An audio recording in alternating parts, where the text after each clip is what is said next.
Borut, vaša napoved o negotovi in pa trdih tekmi se je uresničila. Bilo je zelo blizu, ste bili presenečeni oziroma zmage tukaj v Šentjurju, vendar v zadnjih trenutkih so vam Šentjurčani zabili nekaj trojk, ki jih naredili, mislim, kar vi njim naredili v tretji četrtini. Da, Šentjurčani so pač v zadnji četrtini izkoristili naše nepazljivosti. Mi smo z dvema bonus fauloma dopuščali šute za 3, kar ni to, kar smo se dogovorili na time-outih. Tekmo smo izgubili zaradi lastnih napak. Konec koncev mi smo razigrali Čebularja. Dobro, treba se še igrati z Milkovićem in to bo tudi drugačna ekipa, vendar pa se je videlo na tej tekmi, na katere igralci se lahko računa, na katere se ne more in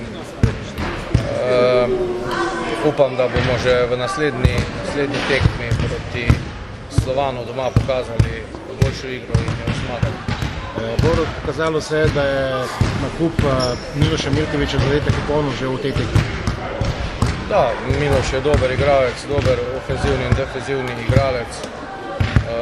Fant rabi samo malo časa, da se navadi na naš način igre. Fanta poznam že odprej, pač tu bo pokazal pravi potencial, ali je za ligo višji ali ne.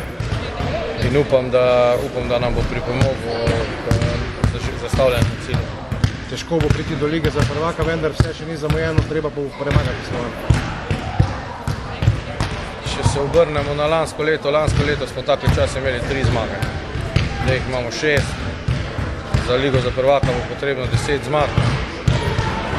4 zmage dobiti je težko, vendar pa če si dober, pa lahko jih dobiš tudi več. Kar se pa tiče, mi lahko premagamo vsakoga, lahko pa tudi zgubimo vsakem. Mi smo mlada ekipa, pri meni mladi igralci igrajo. Fantje so bili v drugem polčasu drugačni kot v prvem. Upam, da bomo to prenesli tudi na tekmo proti Slovanu.